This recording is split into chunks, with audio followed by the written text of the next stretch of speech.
Boa noite, moçada. Tudo bem com vocês? Que saudade que eu tô de vocês, das nossas conversas, das nossas brincadeiras. É muito difícil esse período de isolamento, mas eu acho que tudo tem um lado bom. E eu queria que vocês pensassem no lado bom para a gente valorizar a nossa convivência, valorizar o nosso aprendizado em sala de aula, valorizar a nossa amizade, certo? Eu tenho tentado repensar sobre isso. Olha só o quanto a natureza tem agradecido, né? Essa parada da humanidade, menos poluição, rios menos poluídos, ar menos poluído, certo? Então, já que, né, a gente está passando por essa catástrofe, por essa pandemia, e o isolamento é a melhor forma, então, de prevenção, vamos tentar olhar o lado positivo das coisas para quando a gente voltar a se encontrar, a gente valorizar ainda mais esses nossos encontros, certo?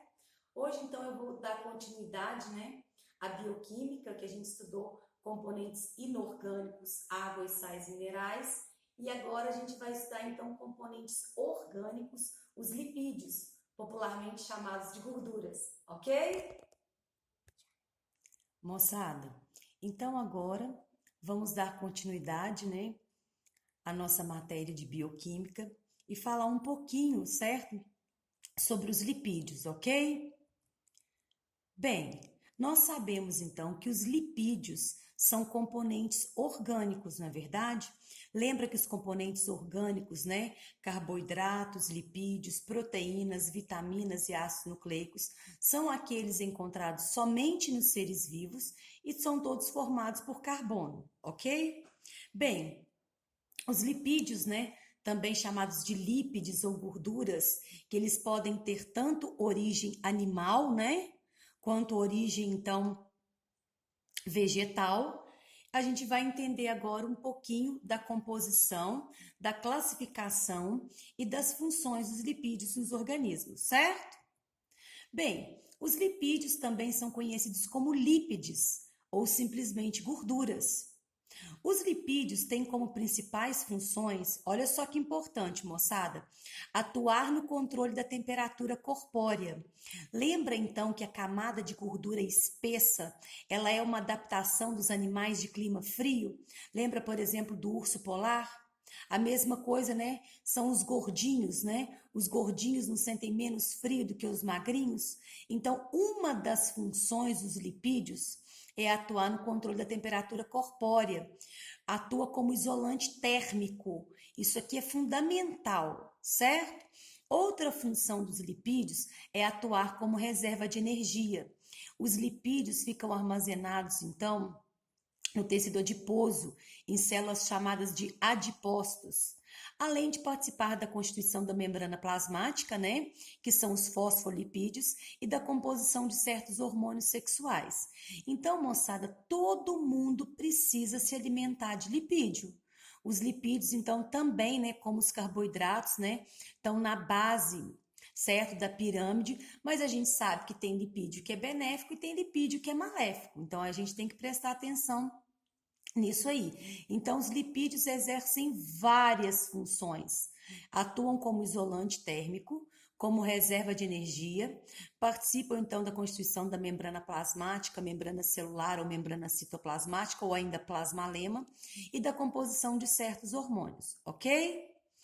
Assim, os lipídios então participam do metabolismo energético, porque quem fornece energia direta para o organismo são os carboidratos, que a gente viu nas aulas anteriores. Os lipídios funcionam como reserva de energia, não é? Se eu não tenho carboidrato, eu não vou usar lipídio e depois eu vou usar proteína. E participam do metabolismo plástico ou de construção, porque vão fazer parte da composição, então, da membrana plasmática, da membrana celular, ok? Bem, os lipídios são compostos apolares e apresentam baixa solubilidade em água. Lembraram disso? Porque a água não é uma molécula polar, ok? Então, os lipídios, então, né, eles apresentam baixa solubilidade em água e são compostos apolares. Muito bom.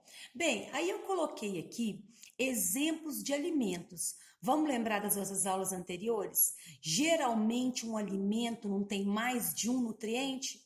Muito bom. Aí eu coloquei exemplos de alimentos ricos em lipídios, né? A gente tem lipídio tanto de origem animal quanto de origem vegetal. Por exemplo, uma carne gordurosa, né? Como uma carne de porco, a gente tem o bacon, a gente tem a calabresa, a gente tem a manteiga de leite, né, a carne de porco, mas a gente também tem lipídio de origem vegetal. Olha aqui o abacate, óleo de soja, óleo de canola, não é verdade? Óleo de milho, óleo de girassol. A gente tem um óleo de coco tão famoso, certo? Tudo isso não é de origem, então, vegetal, a gente tem as castanhas, não é verdade? A gente tem o amendoim, castanha do Pará, ok? Então, a gente tem alimentos de origem vegetal e de origem animal ricos em lipídios. Bom, a classificação dos lipídios. Olha só, que legal disso aqui. Os lipídios, então, eles são insolúveis em água, têm baixa solubilidade. Eles são substâncias orgânicas, como os carboidratos, como as proteínas, como as vitaminas e como os ácidos nucleicos. Qual é a classificação dos lipídios? A gente tem os lipídios simples, que a gente chama de glicerídeos ou glicérides. A gente tem os lipídios complexos, que são os fosfolipídios. A gente tem os cerídeos, a gente tem os esteroides e ainda faltou aqui os carotenoides. Presta atenção nisso aqui. Quais são as funções, as principais funções dos lipídios? Função energética, porque eles não têm função de reserva de energia.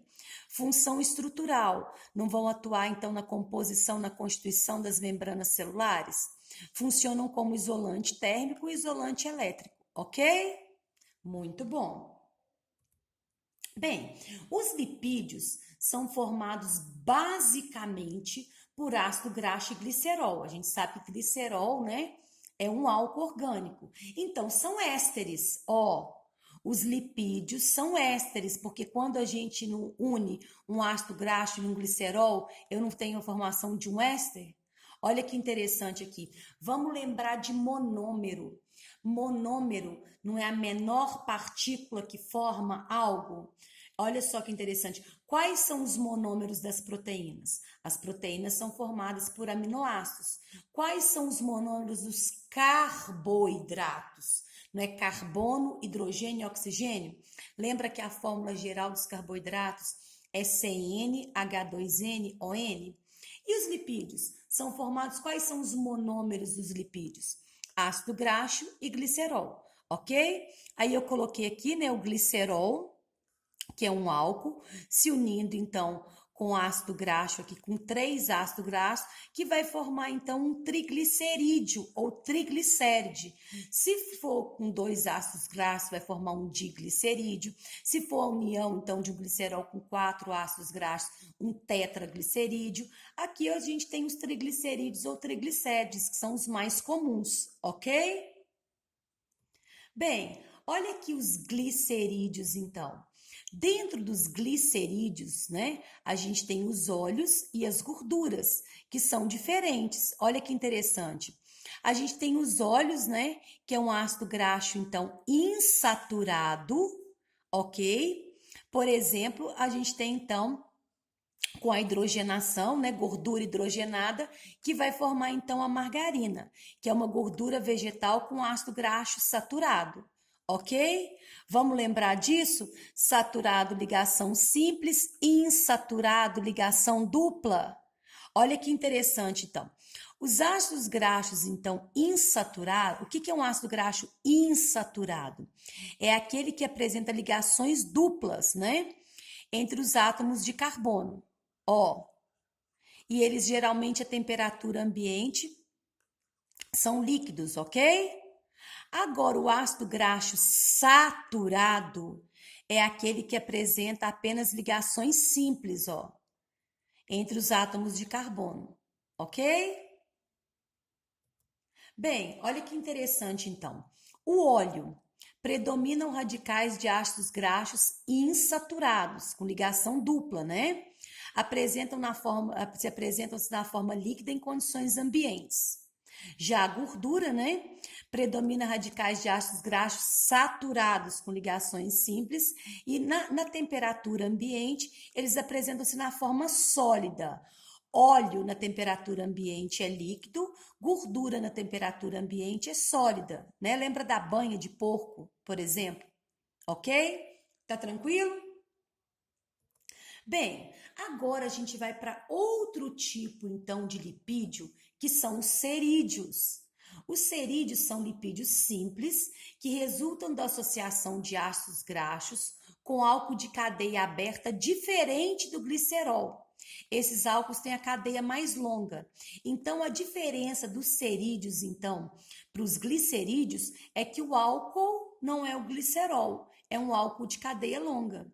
Exemplo de cerídeo, a gente tem as ceras das abelhas, a cera contida na casca da fruta da maçã. Eu gosto muito de lembrar, né, da história da Branca de Neve, né? Porque, na verdade, quando a bruxa ofereceu, né, a maçã para a Branca de Neve, o que que acontece? Ela ficou, né, entusiasmada, ela quis comer a maçã porque a maçã brilhava. E a maçã brilhava por causa, então, de um cerídeo. E essa cera protege os frutos. A cera de abelhas, a gente tem a cera, né, das nossas orelhas. Então, são exemplos de lipídios, de cerídeos que servem para proteção. A cera da orelha para proteger, né, a nossa orelha média, a nossa orelha interna. A cera da casca das frutas, né, que é a maçã bem brilhante aqui para proteger esses frutos, ok?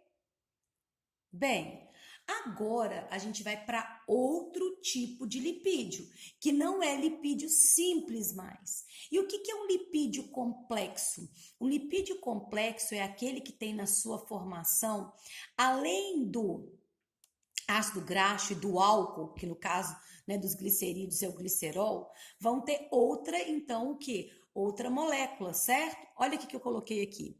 Na formação de um lipídio composto ou complexo, além dos ácidos graxos e do álcool, que geralmente é o glicerol, participa uma substância adicional, como fósforo, no caso, por exemplo, dos fosfolipídios. Quando a gente estuda a membrana plasmática, membrana citoplasmática, membrana celular ou plasmalema, a gente não sabe que ela é lipoproteica, então ela é formada por lipídios e proteínas. Aí aqui a gente tem, né, o modelo do mosaico fluido em parte, né, porque a gente está mostrando só a bicamada fosfolipídica. Então, olha que interessante, a gordura que está na membrana plasmática é um lipídio complexo, é um fosfolipídio. Além do ácido graxo e do álcool, no caso, vai ter quem? O fósforo. Por isso que é um lipídio complexo ou composto, ok? Bem, agora a gente vai falar de outro tipo de lipídio que são os esteroides, mas também é um lipídio complexo. Olha que interessante isso aqui. O colesterol é um lipídio complexo, porque é uma lipoproteína. Então, quer dizer, além do composto lipídico, então, além, né, do ácido graxo e do álcool, vai ter uma proteína. Por isso que ele é um outro lipídio complexo. É matéria-prima para a formação de vários hormônios, né? Que são os hormônios esteroides, né? O estrógeno, a progesterona, a testosterona. Atua na formação dos sais biliares e vitamina D, além de ser constituinte das membranas celulares. Então, moçada, diferente, né, do que a mídia colocou há um tempo atrás.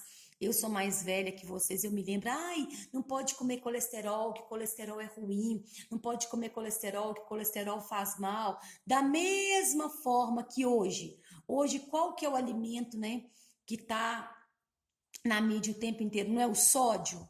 Mas a gente estudou que o sódio é um sal mineral e a gente precisa do sódio, transmissão dos impulsos nervosos, bomba de sódio e potássio. O sódio atua no controle hídrico, né, de água do organismo. Então, moçada, tudo na biologia, a biologia é a ciência que estuda a vida. Quando eu falo de vida, eu falo de equilíbrio. Então não pode nem ter muito pouco e nem ter a substância em excesso. A mesma coisa é o colesterol. A gente vai ver daqui a pouco, né, que existem dois tipos de colesterol, que é o LDL e o HDL, mas é isso que eu preciso que vocês entendam. Nós também precisamos do colesterol, certo? Então, o colesterol é uma lipoproteína formada por ácido graxo, um álcool e uma proteína. Aqui, né, eu mostrei a estrutura, então, do colesterol, ok? Bem, o colesterol tem duas origens. Olha que interessante isso aqui. A origem endógena. O que é a origem endógena? É o colesterol produzido pelo nosso organismo.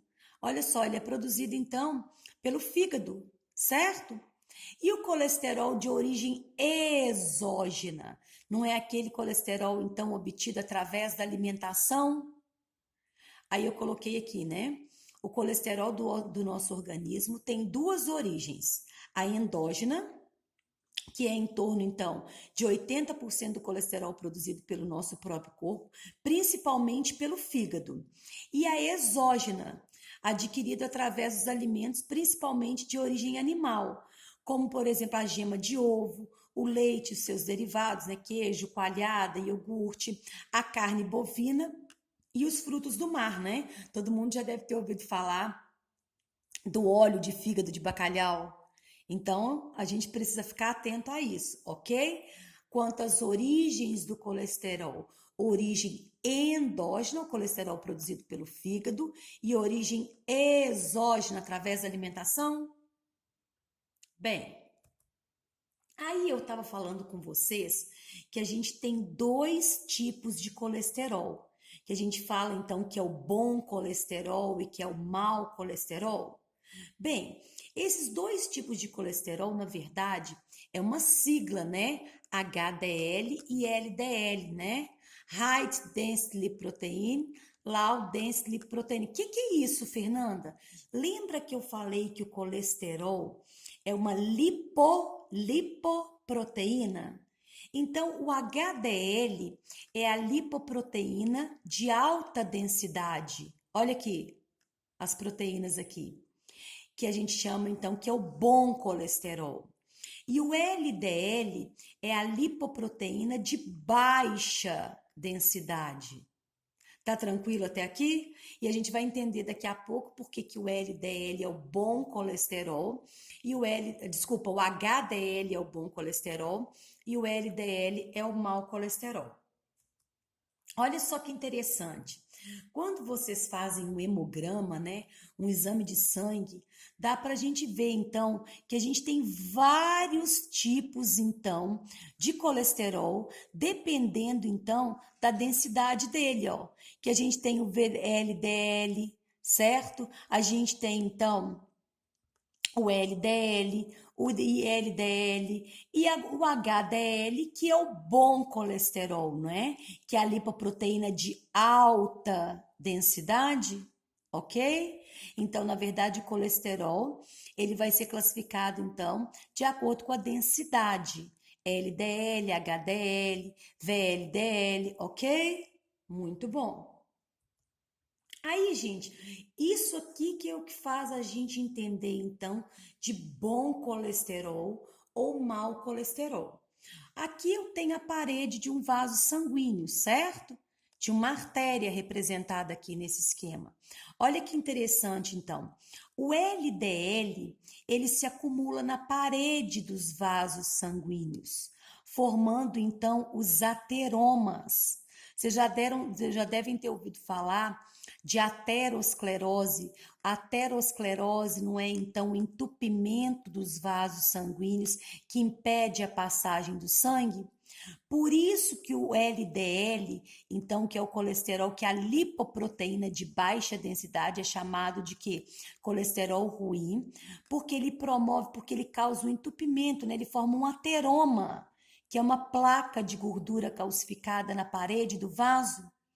E o HDL é o colesterol bom. Moçada, quer dizer então que no nosso corpo a gente tem os dois tipos de colesterol, não é? O LDL, o HDL, o VLDL. O que vai acontecer? Para uma boa saúde, A gente não tem que ter, então, o quê? Uma alta taxa de HDL, que é o bom colesterol, e uma baixa taxa de LDL, que é o colesterol ruim. Tá tranquilo? Muito bom. Bem, aí eu coloquei aqui alguns exemplos, então, de alimentos com gordura saudável, né? Coloquei aqui, então, os pescados, o óleo de fígado de bacalhau, o azeite de oliva. Gente, como esse óleo é bom. Os óleos vegetais, não é verdade? Coloquei aqui o abacate, coloquei aqui as castanhas. Então, são todas o quê?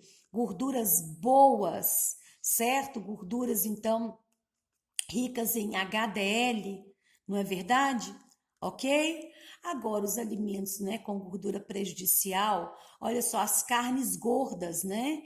Carne, por exemplo, carne de porco, né? O bacon, a calabresa, a margarina comum, a manteiga, né? Os doces, o sorvete Pai Eterno, batata frita, ok? Os óleos em geral, ok? Então, a gente tem, então, gorduras boas, gorduras saudáveis, importantes para o organismo e gorduras ruins, não é verdade? Certo? Vamos lembrar dos ômegas, né? Ômega 3, ômega 6, os ômegas, então, encontrados, por exemplo, nos pescados. O que que são os ômegas, então?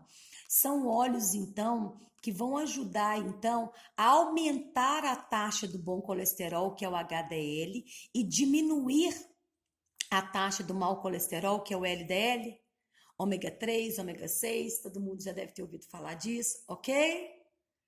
Bem, aí eu mostrei aqui de novo um ateroma, que é uma placa de gordura calcificada.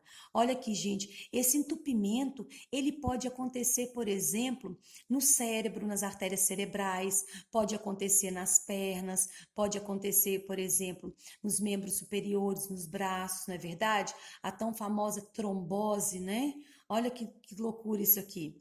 O que que acontece? Aqui a gente está mostrando, então, uma artéria saudável, com fluxo sanguíneo normal, e uma artéria obstruída por placas de gordura, que são os ateromas, ó.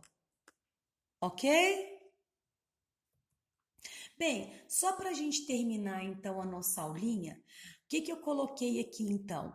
Nessa tabela, né, para a gente lembrar, então, dos tipos de lipídios. A gente tem os lipídios simples, os lipídios compostos, né, os complexos, os esteroides, ainda faltou os carotenoides, que eu vou falar no próximo slide.